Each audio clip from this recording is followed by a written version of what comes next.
3, 2, 1. Here we go!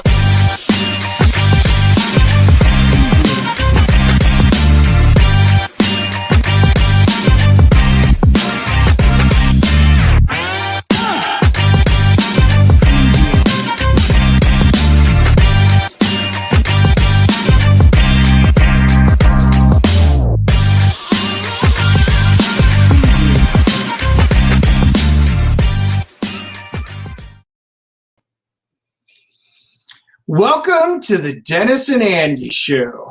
This is our Wednesday edition. I am, of course, Dennis, and this is... Dude,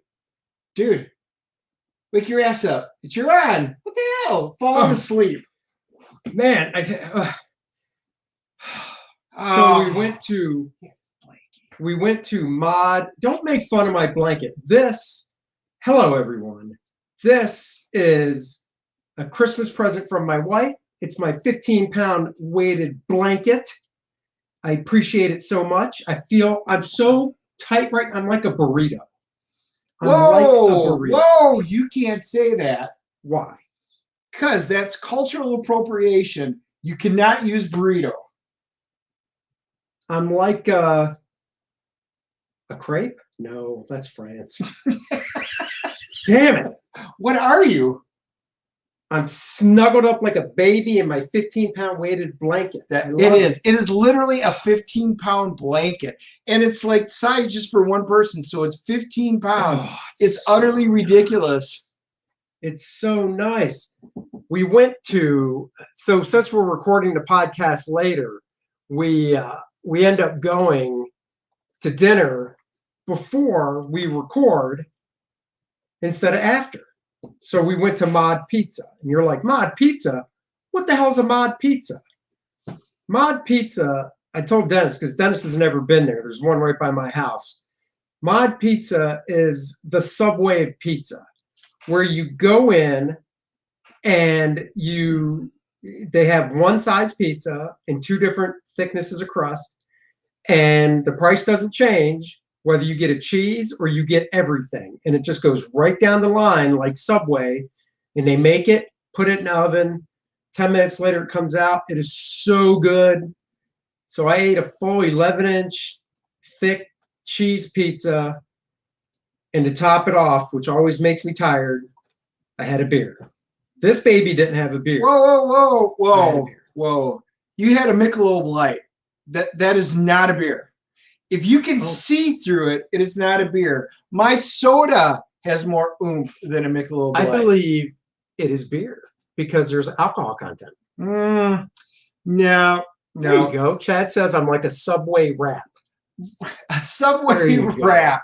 And by the way, they corrected me there at Mod because I said, like, the Subway of pizza. Oh, you said that to him? And then the guy who was explaining how it all works said, is that why he smacked you? No, he goes, we're more like Chipotle of pizza, minus all the E. coli. Oh, did he say that? He did. Oh, it was awesome. Cool. It was awesome. Yeah, so I got this really thick pizza, and he goes, what kind of meat you like? I'm like, everything except chicken. Allergic to chicken. So he goes, okay, we'll pull that off. What about anchovies? I said, nope, that's not meat. He goes, to us it is. And then, man, it was really good. I will be going back there. Quite good if you've never been there. So I got a cheese pizza, whereas Dennis likes to be stuffed with meat from That's other right. people. That's right. My Lord. Howard Stern's rolling over tonight.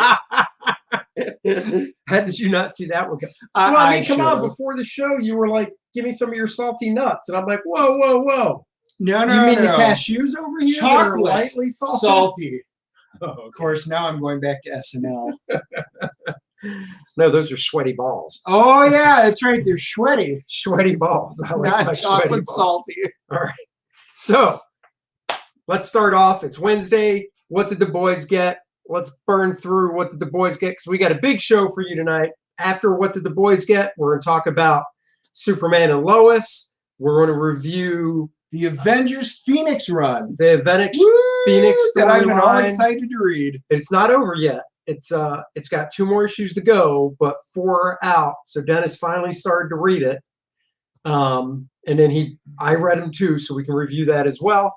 But first we'll do What did the boys get? So I wound up getting, so Devil's Dominion 2 came out today for me, and we had just did the review this last episode of it, #1. And I'm looking forward to seeing, because I said it was kind of a cliffhanger. I loved how #1 ended. Kind of made me want to see where they're going with 2. So this will be kind of, I think, the make or break issue for me, with if I'm going to continue it. So it looked good. I picked it up and did the quick flip through it. Andy and I disagree on the art a little bit, but no.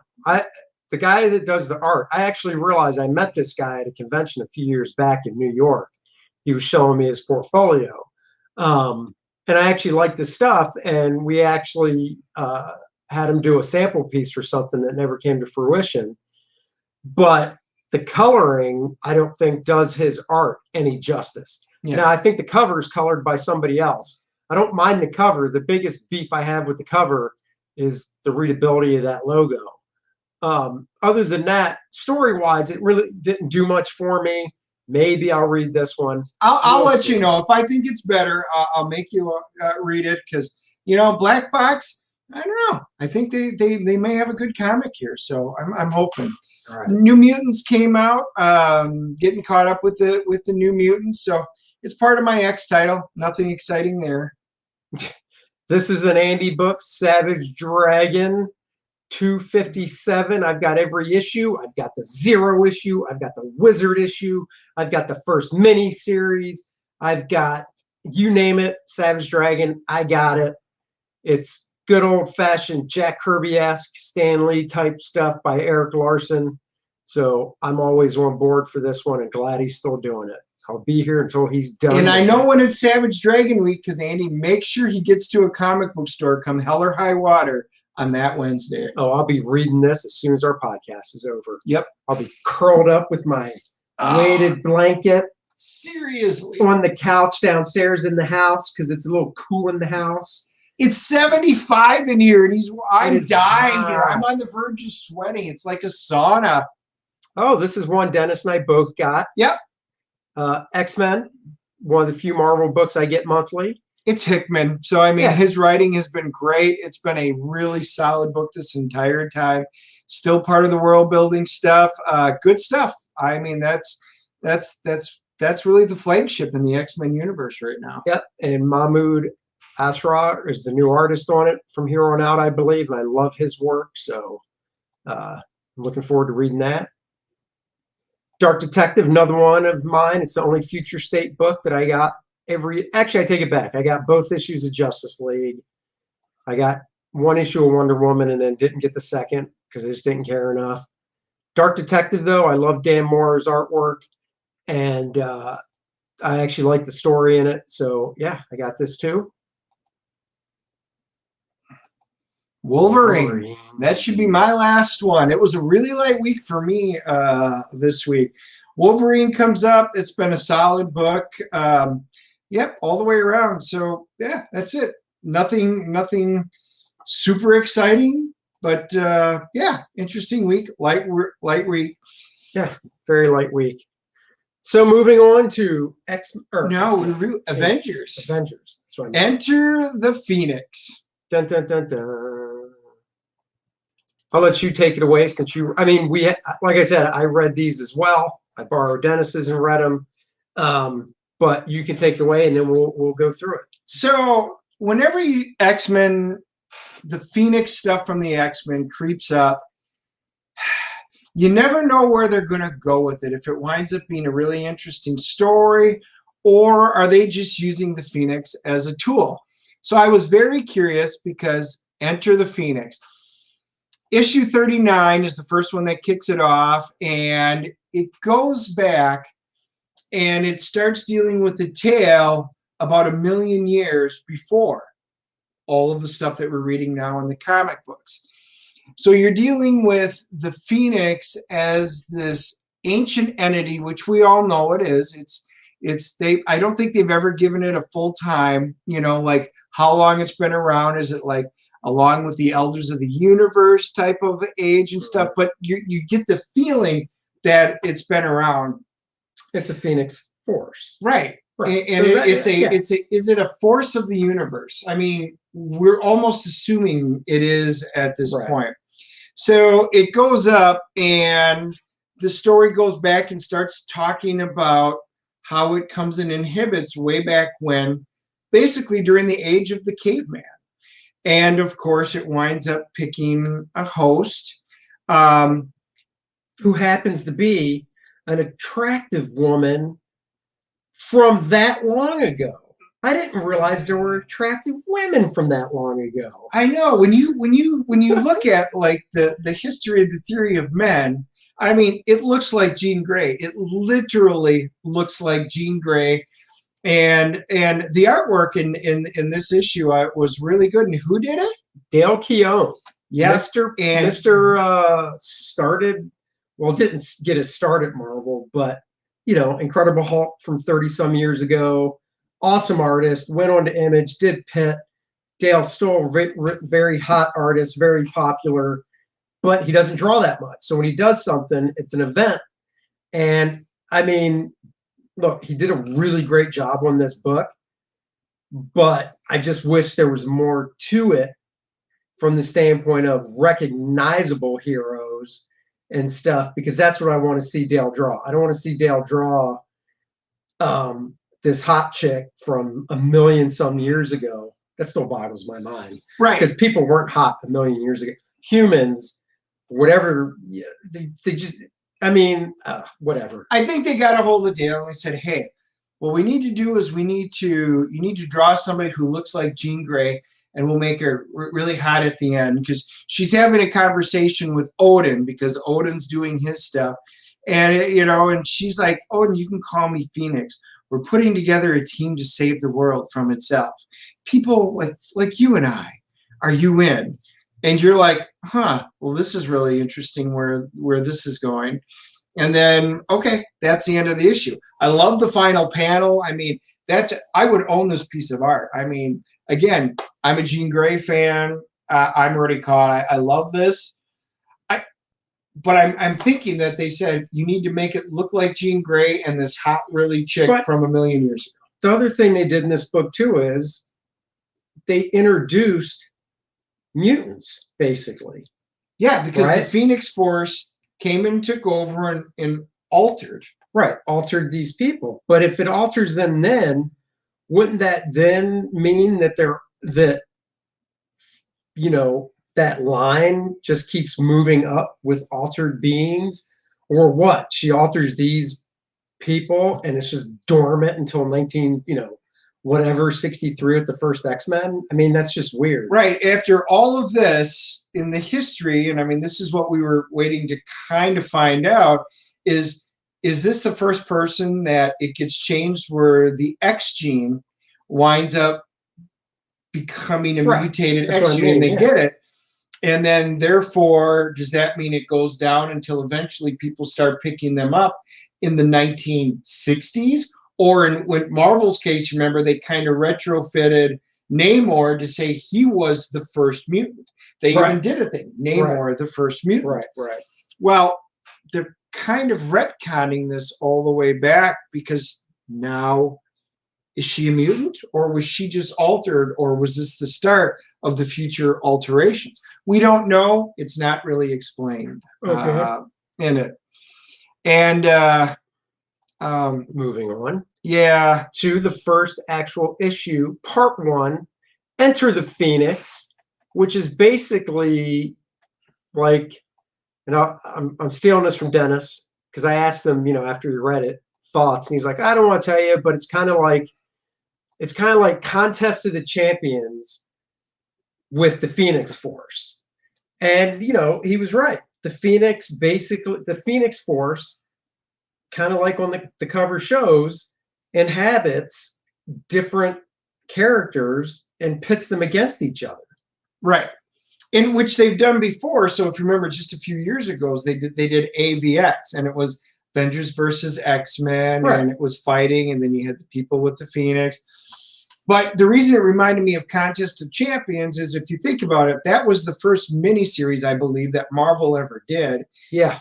And it was just them a great way. And I think it was a money grab at the time, and maybe they would disagree with me, but it's like, how do we get all of our superheroes together in a book No, where you know everybody what it will was? get together? What do you think? Oh, no, I know. From Oh, you listening know. to a podcast, Contest of Champions was originally supposed to come out to coincide with the Olympics. Oh, And that was the spin. Is this book is kind of like Marvel Olympics in a way. And it was going to come out when the Olympics did. But then I don't remember the story exactly because I heard the story last year on a podcast. Basically, it got shelved, but the inker Pablo Marcos, the word never really got to him that it was shelved, and he kept working on it, and he just sent up pages, and I guess Marvel got it, was like, oh crap, all right, let's just tweak it here and there to kind of like get the Olympic type stuff out of it, whatever it might have been, and just let's put it out. I mean, it's paid for basically. We're not going to waste it. Yeah. So that was the story of it. Ah. Yeah. All right. So that's why it's the first miniseries. So the premise is you got all of these superheroes together in one book. So it doesn't matter if you were collecting Avengers, if you were collecting X-Men or Defenders or whoever. You had a character that was in there. You know what? I'll pick that up, so people went and picked it up from different areas. Well, to me, that's what this kind of is. And, Secret Wars was kind of that way. We're going to bring all these superheroes together. Right. And, the original Secret Wars was pretty interesting. Secret Wars hence we got the black costume Spidey. Well, and that was pitting heroes against villains. It was. Right. It was. It was good versus bad, which is always a good story. So the storyline in this one is basically the Phoenix Force has come back to Earth present day. It's looking for a new host. So who is worthy? So what we're going to do is we're going to pit all these different people against. Good or bad, it doesn't matter. They're all going to be given powers, a fraction of the Phoenix Force, and they're going to battle like gladiatorial people in the arena, one-on-one, and the winner moves on and the loser's kind of done, and then they just go away. And certain people like Dr. Doom, he thinks the Phoenix Force is here for me. All right. And he embraces it. Right. Because he's like, I want this. Yeah, give me this power. I know what to do with this stuff. Whereas like, the Avengers that get it, like Captain America, Black Panther, they're just like, oh no. So what was your take on Captain America? Because this fight scene in particularly bothered the shit out of me. He just came across kind of whiny, I thought. Just seemed kind of self-pitying in a way. Yeah. Right? I was not, it is not the Captain I'm not saying, well, go ahead. When I look at this, I expect Captain America to be look at things a certain way as he is the soldier would or a general. And, he just came off as this whiny, just weak-willed, his costume wound up being cool. I didn't like how he was written. It was just almost like he was like, oh, I've got to always remember that I used to be this weak, skinny little punk, and I just got to always remember that so I know how they feel and blah, blah, blah. And it's like, oh, good Lord, you're Captain America. You're a leader. Yeah, and he gets the Phoenix power, and the designs, I'll say this. I actually like some of the designs they're doing for the different, because each person, each hero that gets the Phoenix Force, their costume changes, but you still know who they are. So you can look at this and go, oh yeah, you might, without knowing anything, you might not know, but if you know Captain America, then you're like, oh yeah, he's got the shield, he's kind of got the stripe still. All right, I get it. That's cool. Yeah. I wasn't too thrilled with the Captain America design. I was like, it's all right. I mean, they're putting Phoenix in. Could be. I just read it. Yes. Yeah, I mean, it's okay. I don't mind this costume design. Namor came across to me as actually pretty bold. Right. Because he was another one that was like, bring it on, I'll take it. Well, he was like, it's here for me. Right. It's mine to take. All the rest of you are screwed because this is mine. I know for a fact the Force is here for me. And I'm like, wow, that's actually really bold. Yeah. And it harkens me back to the old Neymar, how he was just a matter of fact. I am great. The rest of you surface dwellers suck. The oceans are going to rule. And he implies it. So I like the way that Neymar was done in this comic. Yeah, so did I. So did I. Oops, wrong way. But one of the funny ones coming up here, and so Captain America, yeah, so Namor was done well. Captain America and Doom are going at it. Doom obliterates him. I mean, it's actually just fantastic. And it was a really great scene. And then, you know, afterwards they were like, what? He goes, I just killed him and you allowed him to come back and survive. That tells me you don't want Doom. You want somebody else. So Doom forfeits. Boom, and he's gone. He's out. And I was like, okay, I did like that. Yeah. But the entire premise behind this, to me, is just crap. And as we continue on, it's not going to improve a whole lot. So the next couple of issues, and we're going to kind of go through these quick. We're going to show you a few screenshots so you can see some of the costume designs and what they're going with it. Linnell Francis Hughes doing the covers. He's awesome. All the covers are great. I like the interior art. I think it's, God, I'm going to be, it's Javier Garan, I believe is his name. I like it. It's a simplified style. It definitely needs color. I think without color, it would look like a coloring book. But you know what? In this day and age, with the modern coloring, which I probably should stop saying that because it makes me sound old. We've had this technology. I am. We've had this technology in coloring for the past 20 years.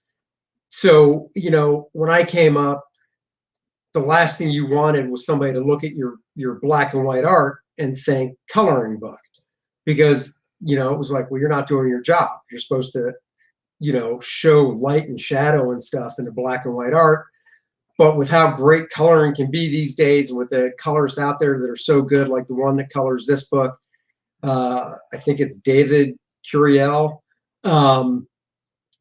you can basically have a very linear style that doesn't have a lot of heavy shadows and blacks and rendering in it. And the color can really just bring it to life. And that's how this guy's art is. And I think it looks good. I think the art looks pretty good. So I'll give it a good score for the art. Like, that's pretty cool. Ooh, damn it, wrong button.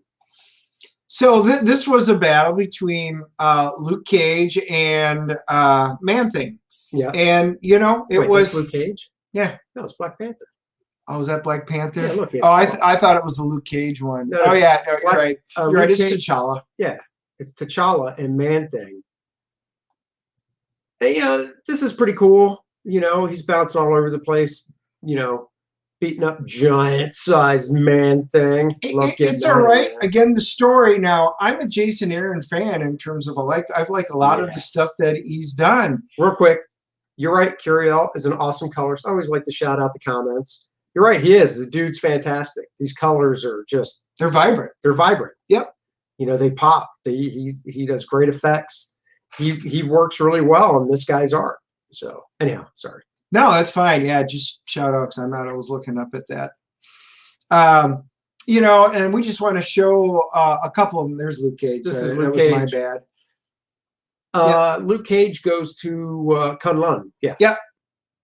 Yep. And so then, and Iron Fist, and again now I'm looking at like Luke Cage. It's okay. The art's fine. It's some of the designs I'm not exactly super thrilled with, but I don't hate it. They brought back American Eagle. I mean, the American Eagle I remember dressed in that costume. Is that the same guy? You know who I'm talking about? Yeah, right? I do.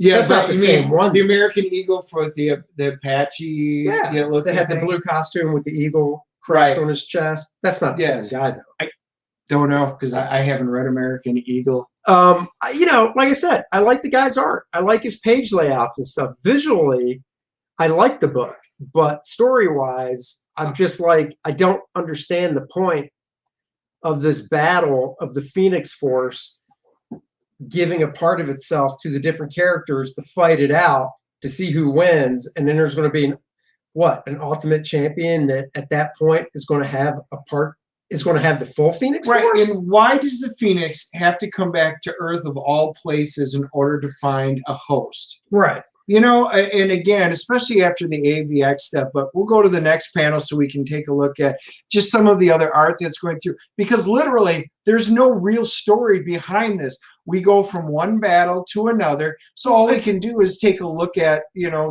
in my mind, some of the art. And well, it's not only that, but every battle, you've got the person doing the battling, you know, doing the battle, pontificating in these caption boxes. Right. And then just like, oh, I don't need the Phoenix Force. Oh, what am I doing? You know, oh. So Shauna the She-Devil, which is an interesting character enough, she's facing Moon Girl. Right. Why in the hell is Moon Girl even in there? And they've got other scenes with her in there, and I'm like, really?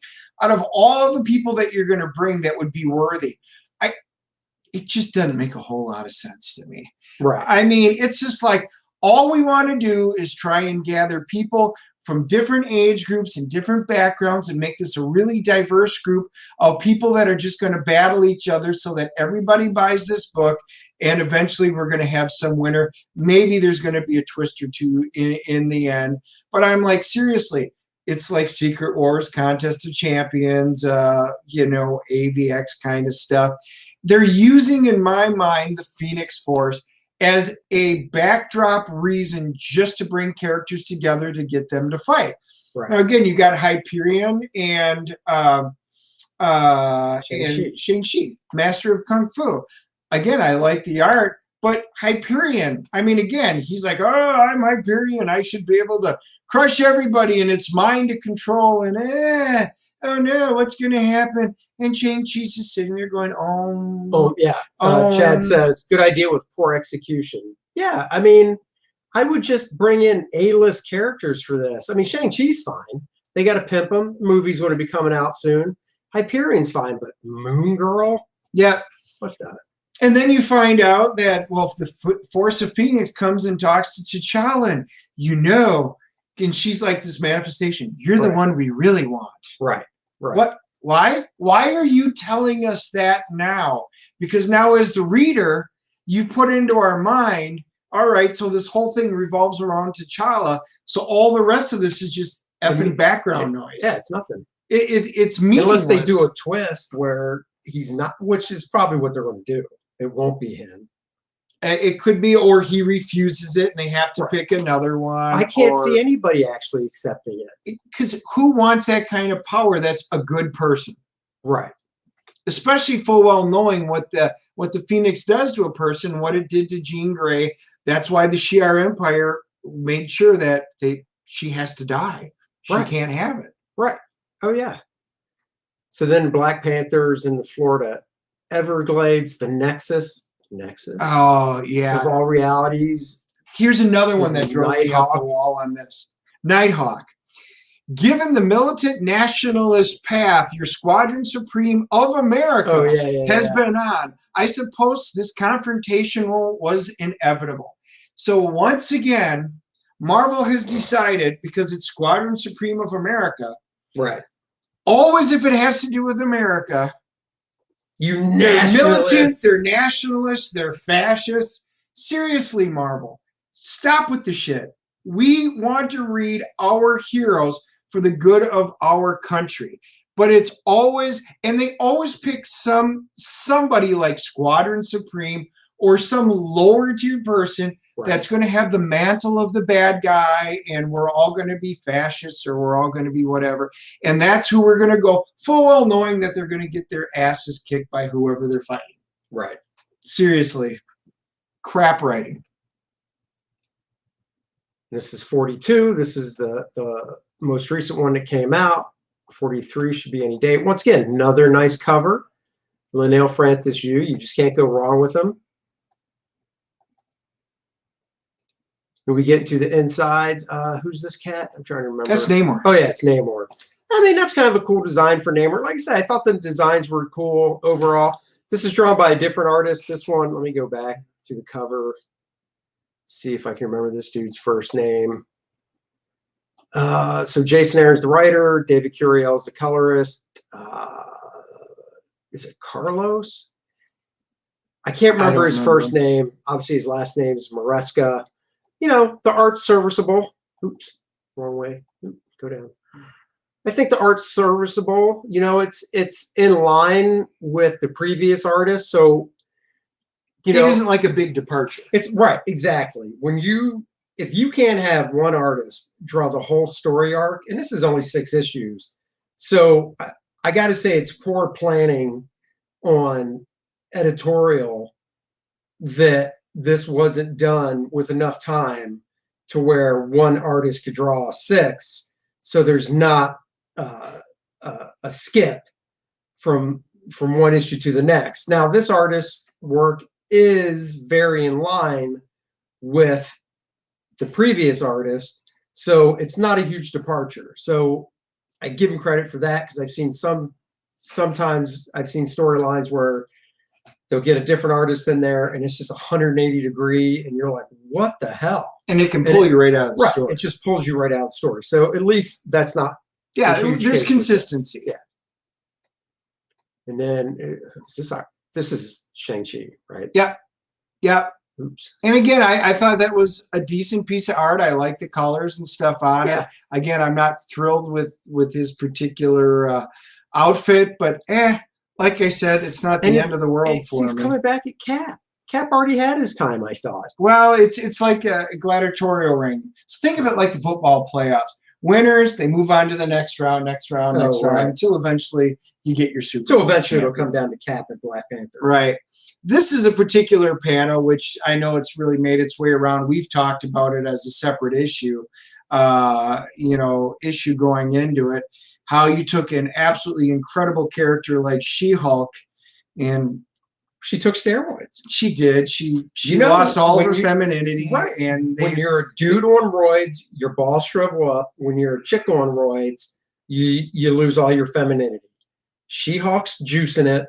She doesn't need to because she's She-Hulk, but obviously she's juicing it because she lost all her femininity. I'm thinking John Byrne saw that and just closed the issue and just walked away. He had to. I don't think John Byrne's looked at a new comic in, 30 years. Horrible version of She-Hulk. Well, Chad, you're correct. It is. There's no way to put that, especially when, they've showed her, in the series up to that point, and she is bulkier, and that's perfectly fine to draw her bulkier. But right, I mean, this was just, let's just put the Hulk and give him a hair tail, and we're done. We'll just call it that and give him a new outfit, because that's him. It should say, Hulk, don't like to lose my breasts. Yeah, Hulk just drives me nuts. So and then it ends with the big one. So yeah, again, this is a good page. They draw the Phoenix Force avatar, Jean Grey. I will keep calling her. And so throughout this whole thing, you see Thor in and out, and he's like, I hate the Phoenix Force. I don't know why. I just hate the Phoenix Force. Right. Oh, okay. That tells us absolutely nothing. Right. So they bring it up to the final reveal of the page. And then, there's a secret. Your dad had the secret. I've come to tell you everything, my son. Whoa, what the hell is the son? There's 2 options. That means Thor's a lot older than I thought. Or is it my son, as in metaphorically? Right. Come on, son, just come over and let me tell you a story. Or is it literally going back to the first episode when Keon did it, hey, Odin, we're going to go save the universe. So something happened with Dale and with Odin and the Phoenix Force, and then Thor. But we already know who Thor's mother is. Seriously, is this going to be a reveal? And once again, did the Phoenix Force make a cave woman hot? Because seriously, a million years ago, I'm not saying comic artists take license. Of course we do, but you can't draw a hot chick. And she's got 2 eyebrows. She's supposed to have 1. She's supposed to have 1 eyebrow, These boobs should be down to her knees, and she should be covered in body hair. That's all I'm just saying. So this is why I'm just going to wrap it up this way. Look, I'm a huge X-Men fan. Everybody knows it. I love Phoenix when they do it right. This was a tool all the way through. Maybe they'll pull something out of their butt. I will, of course, finish it because I'm a completist and I must do it. But honestly, this entire series has bored me to tears. And I never thought I would say that about a Jason, Aaron storyline like this. Which is funny because visually, it's not boring to look at. No, it's nice looking. But, you know, I don't know. I mean, I'm glad you bought it and let me borrow it. So I have my $24, whatever it comes out to. I will pick up the last 2 issues because I have to. Right. And we will read the final 2 and we'll let you know if I change my opinion. But honestly, after these 2 are done, and I know that this is pretty much going to end the Avengers, I think it gets rebooted. And I think it comes out like the New Heroes Reborn stuff or whatever. But this is so bad that I'm going to be pulling Avengers off of my list. I can't do it. Chad asks, if Dale Keown did the first issue, why didn't they get big names to do subsequent issues like Byrne, Perez, Pacheco, McGinnis, Art Adams, Alan Davis? Well, I can answer some of this. Byrne won't work for Marvel, so there's that. Yep. Perez is retired from drawing interiors. Pacheco's probably already working on something else, but he would have been great. Yeah. McGinnis, I believe they probably have him working on that. He's going to be working on the Heroes Reborn stuff when it comes back out, so he's probably knee deep drawing that stuff. Art Adams would need so much lead up time to draw just a 20-page comic. It's not even funny. Art's work is so meticulous and intricate and beautiful. It is. He, for him to draw 1 issue, you better have it, started 6 months out. Alan Davis is a good one because he can put out monthly stuff, but I'm guessing he is busy on other projects. Or maybe his page rate's too high? No, he's probably just, it could be a page rate thing. You never know. His page rate could be too high, or he's working on other things right now. I'm not exactly sure. I get your point. My thing, like I originally said, was why not plan it to where Javier Garran could have drawn, and I hope I'm getting his name right, could have just drawn the whole thing. That's my question. Well, and I was curious why they got Dale to do 1 issue. I mean, I would have loved Dale did. Now this goes back 6 or 7 years, but in one of the other Avengers relaunches they did, it might have been New Avengers when they relaunched that book. I don't remember the exact issue number. I want to say it was in the teens. Dale did a one-off story starring the Sentry. And the funny thing was, after I read it, and I thought this after I read it, and then after seeing other people comment about it online, saying the same thing, I knew I wasn't crazy. And the comments all said, this was a great standalone Superman story.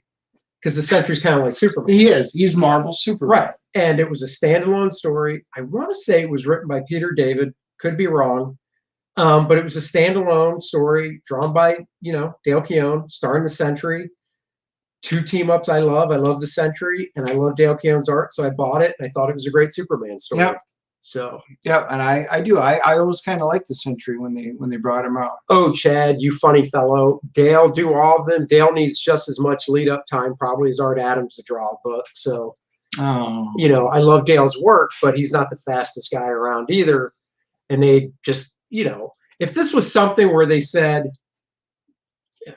let's go back. So issue 39, this is the 4th one, 39, 44, and 40. Yeah. So issue 39 came out 4 months ago, which would be January, December, October, right? Mm-hmm. So if issue 39 came out in October, if they wanted Dale to draw all 6, they probably would have had to have him start to October 2019. So for Dale to draw all 6 of these, 7, 6, 7, whatever it comes out to be, honestly, they probably would have said, all right, Dale, we want you to draw 7. And Dale would have been like, all right, I need to start a year before the first one comes out. So realistically, Dale would be great if they said, we've got a 6-issue miniseries we want you to do next year. Here you go, start on it now. Right. Okay. start on a book now for us, Dale, and we'll put it out February next year. Yeah. 6 issues. Yeah. You know, and then he could probably do it. I mean, Dale's art is he's another one. His art's very detailed and intricate, and I like it. Just can't do it. Oh, I love Dale's stuff. Oh, of course. Chad, Everybody. we're not machines, Chad. Whoa, I've always said, Andy, he's a machine. We are not machines, okay? I need lead time. You walk out, you just hit a button, and Andy goes and prints out a page. You know, in all honesty, most artists need 5 weeks to draw a book. And that's just guys that we're looking at here need 5 weeks. A guy like Dale, for 1 issue, probably needs 8. You know, Art Adams probably needs 7 to 8 weeks to draw a book. And Art, if he inks his own work, you need to tack on probably another month on top of that. So, yeah, you know, we need the lead time for sure. So, all right, we got to give it our CGC grade. We're going to do it for the first 4 issues. Okay, come on, Chad. Now, Paul Pelletier, I believe he's a DC staple right now. Brett Booth is busy at Marvel working on X-Men Legends. Jim Lee is publisher at DC. Come on, man. Stop dreaming. Yeah. Chad, he's got his wish list up. You got your understandable. Yeah, Chad. I liked the art. I don't like some of the costume designs, but I like the colorization. I like the vividness. The story actually confounds me, and just I would have stopped reading this.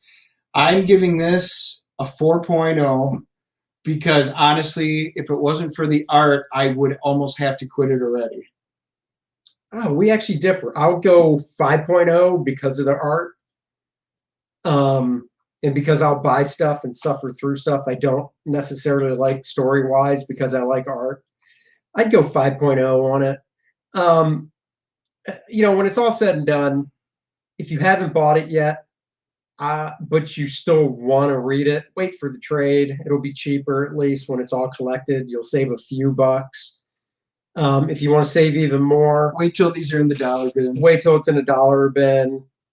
You know, if you don't want to wait that long, you're fine with digital, fine. Buy it digitally. That's cheaper as well. But, yeah, you know, it's one of those things where I think if you skip this chunk, you're not going to be missing out when you come back to it, especially on the Avengers story. You're not missing anything, right. And I think this is going to be the end. And like I said, they're going to do the reboot, and I don't know at this point if this is how it ends.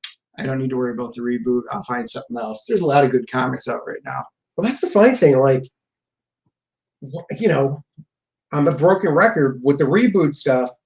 I read the solicitations about it, and I'm excited because I like some of the artists. But when it comes to and Jason Aaron is doing the kickoff of it, which is normally good. But just the idea of Heroes Reborn, I'm just like, It's rehash. It's like Hollywood right now. Everything is just rehashed. I've been through Heroes Reborn. Right. You know? Yes. Yep. So going to it. All right. On the good, bright news. On the up news is Superman Lois debuted last night, and we watched it. And man, I really, really, really liked it. And I wasn't a big fan of the actor playing Superman when he debuted in Supergirl. Part of it has nothing to do with him, but I hated the costume in Supergirl. Yeah. Couldn't stand the Superman costume in Supergirl. And I don't know, the actor just, I don't know, something about it. He just wasn't doing it for me. I liked him. See, now in Supergirl, I love season 1 of Supergirl. Well, yeah. But then they started getting into all this SJW crap in season 2. So I kind of gave up on Supergirl. God, that Mick Ultra's hitting me. I can tell that. It's light. Yeah, you should drink a Guinness or something to keep the blood boiling. I should. But when he came in, I kind of went back and wanted to see how Superman was going to turn out. And I kind of liked the Superman. Some of the stories were still garbage, but I did enjoy. I liked him. He wasn't necessarily my favorite on the show, but I liked where he went with them. I thought he would make a fine one. I'm a huge Tom Welling fan, so, you know, I still would have loved to have seen, especially like a good Superman with him in it after Smallville, because I think he filled that role really nicely. But I was curious to see how this was going to turn out. My problem was I didn't get to watch it on the big screen like Andy. I was stuck at the gym, and in order to get it in there, so I was on the treadmill. I threw it up on my phone on CW. Thank you for doing that. And I was able to watch it on my phone while doing it, so I couldn't see all the little details, but I got the story, the gist, and I'm going to say, yes, this was kind of fun. I don't want to go into a lot of spoilers because I know a lot of you might not have seen it yet, because even when I was at the comic shop picking up my comics today talking about it, apparently a lot of people forgot it was even coming out. And they're like, oh, did that already come out? I'm like, yeah, yesterday. I watched it this morning. We won't go into spoilers. We'll just touch on things that you've seen. So in the show, they redesigned his costume, which such an improvement. It really looks more. It ties into the costume that Henry Cavill wears in the movie perfectly, and I like that costume. They gave him a little more padding underneath the costume to bulk him up some, which the only problem I had is you could tell that it looked like Clark Kent looked like he gained weight when he put the Superman costume on, and he shouldn't, because he's Superman and he doesn't need anything under the suit to make him Superman. So that was a little weird. I'm curious if anybody else thought that, or if it was just me, since I pay such close attention to details like that.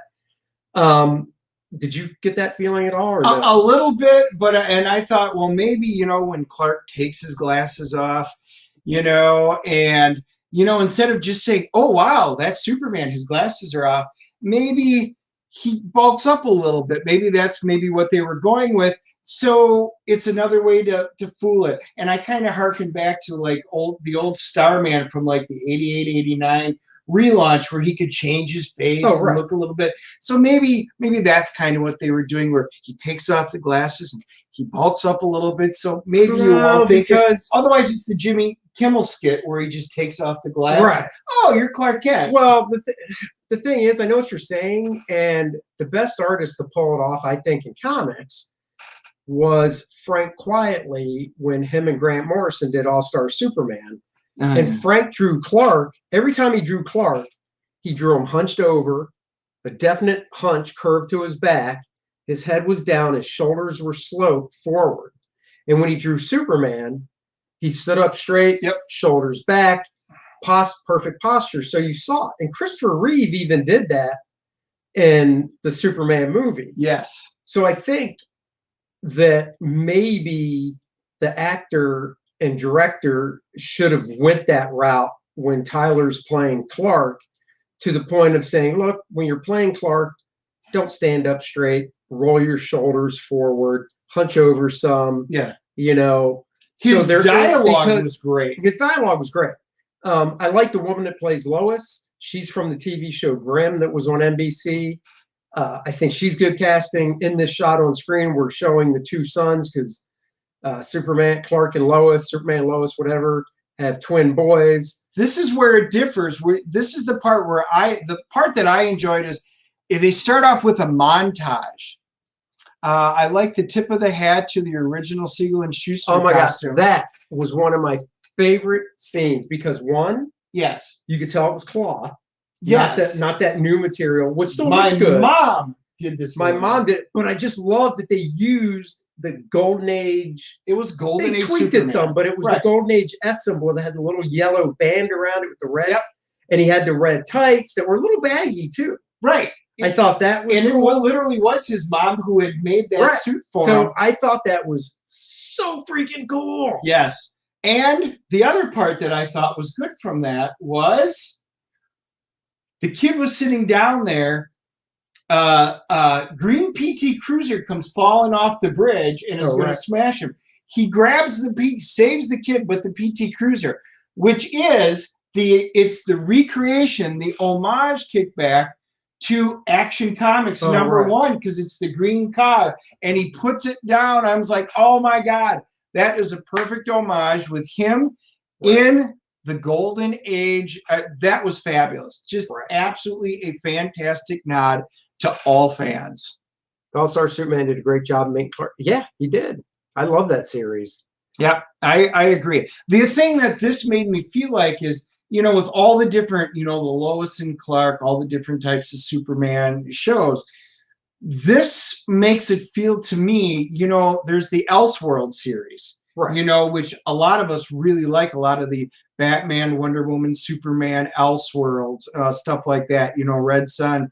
This feels like it's an Elseworld universe where it's separate from everything else, but it's really good. I mean, I thought the quality in everything that's in here is fantastic. The filmmaking quality of this was definitely, leading up to it, I saw reviews where they were saying it's so movie-esque with the visuals, and they're dead nuts on.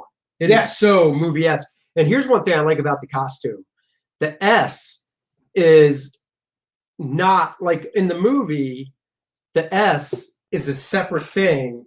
And you can even look at this, well, you guys can't see it, but I've got a Henry Cavill Sideshow Superman figure, and the S is separate that sits on top of the costume, whereas this one you can tell is sewn right. It's part of it. And I'm so glad they did that, because I don't like it being this separate like shield that sticks off the costume. Yeah. I mean, this is just a great shot. I'm sold after this premiere episode. I'm definitely sold on Tyler. Yes. And I think it was the costume. It was the I hated the costume. See, I love it. I like this costume. Love it. But I said his mannerisms, and when he's talking to Lois, he's so, Lois, I'm sorry. I did know a second, Lois. There hasn't been somebody who's played that part so well since Christopher Reeve in the first two movies.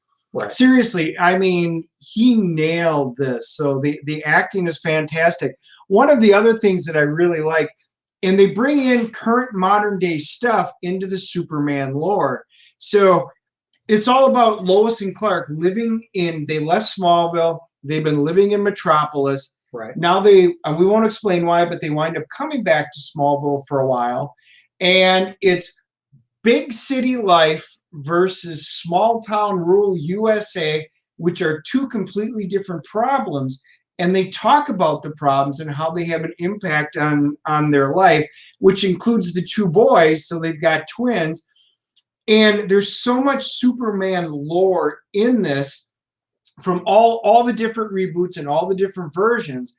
But the super thing that they do about this, no pun intended, was they're seeing how Clark has to bring everything to the forefront, their abilities, through the eyes of their boys who are complete opposites, Jordan and Jonathan. Well, and I love the fact this is great. That Jordan, he's got issues, anxiety disorder. He has anxiety issues and stuff, and I think it's cool that they did that, because other kids watching this that have those issues have something to relate to.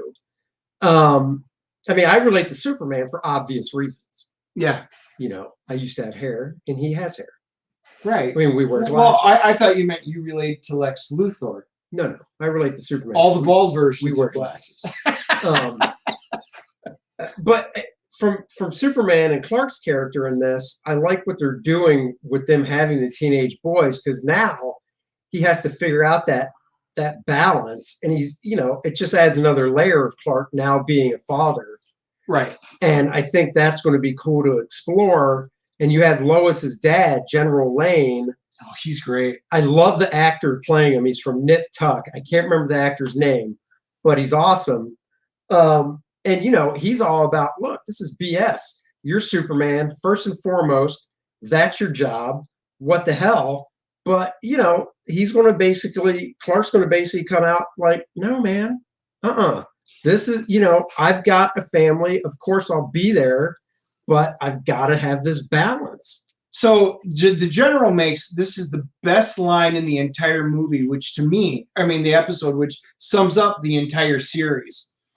The general looks at Lois with all of this going on and says, you fell in love with Clark Kent, but you married Superman. Yeah. Bam! And you're like, oh my God, to me, that sums up what this entire show is going to be about. Well, the pulling of the strings and the family life and how they're going to do it. And the funny thing is, I'm such a nice guy. I'm not even going to sue the CW for pulling that line from my father-in-law to my wife when he said, look, you fell in love with Andy, but you married a Superman. So even though they took out the word A, I am not going to sue them over that.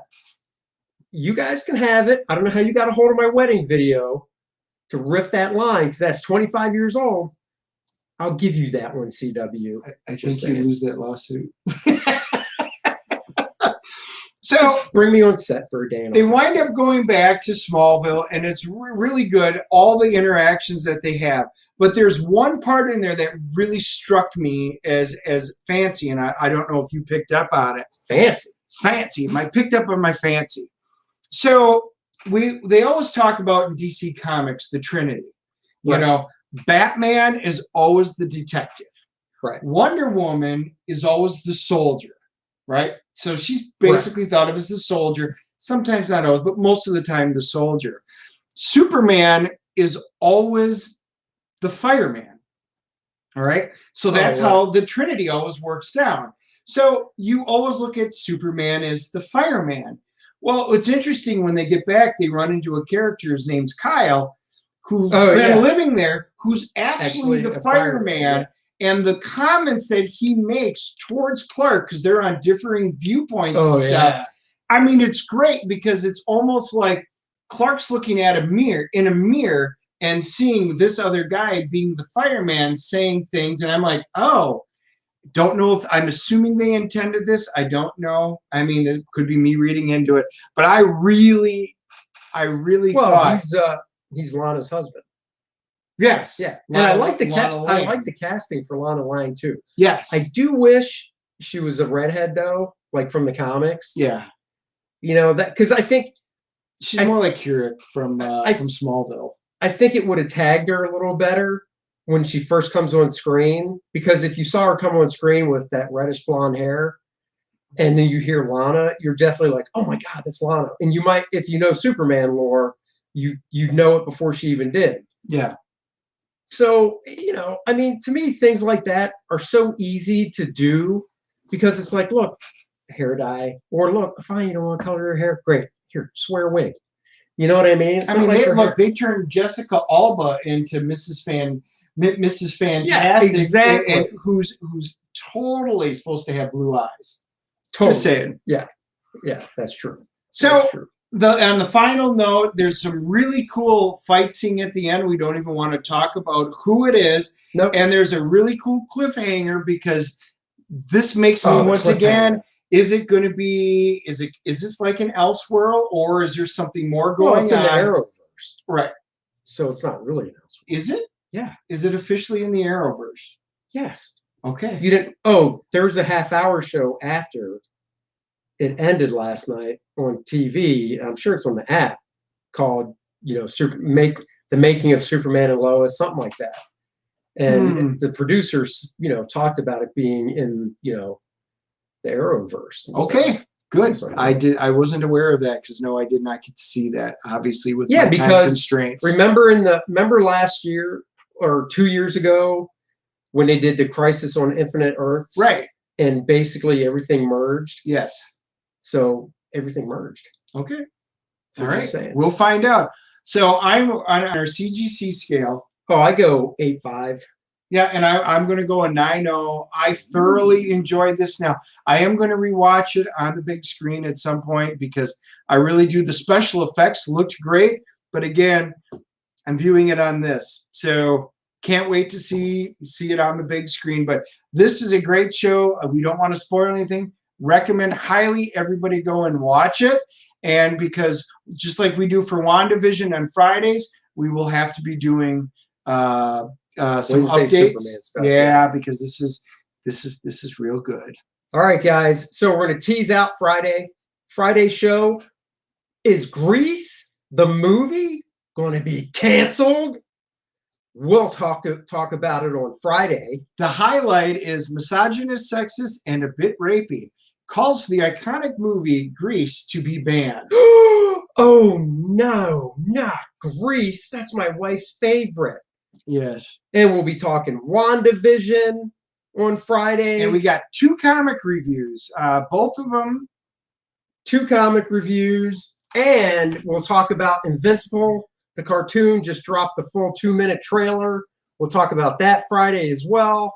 And we're going to review this book, Deep Beyond. Deep Beyond. It's backwards. I can't read it. And this one, And Dennis, Radiant Black. and Radiant Black on Friday. I've already read them. Andy's going to read them before Friday and we're going to do the reviews on those books. Both of them are through Image, and both #1s on completely new stuff. So stay tuned for that. So until Friday, I'm going to let Dennis press the end broadcast button because I'm sleepy. He is. Good night, Dennis. Tell me a story. Before everybody signs off, go to our Facebook page and like it, and go to YouTube and subscribe so you get the notifications. And when we come out so you don't have to try and remember when we're coming on, you'll be notified. See y'all later. Bye, everybody. Bye. Good night, Andy. Good night.